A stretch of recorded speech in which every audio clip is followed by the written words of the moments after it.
নমস্কার। আজকের কবিতার শিরোনাম ধন্যবাদ কাক ও শালিক।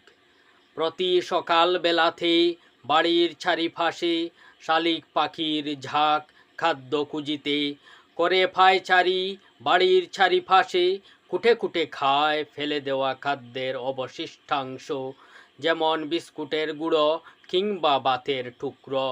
ধন্যবাদ শালিক, পরিবেশ পরিষ্কারে তোমাদের অবদান পরিবেশ পরিষ্কার যে।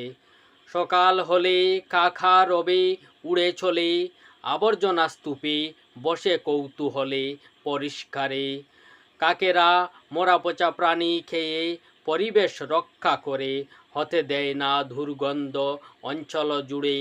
ধন্যবাদ কাক, তোমাদের অবদানে স্বচ্ছ পরিবেশ, সুস্থ সমাজ, সুন্দর বিশ্বে। ধন্যবাদ।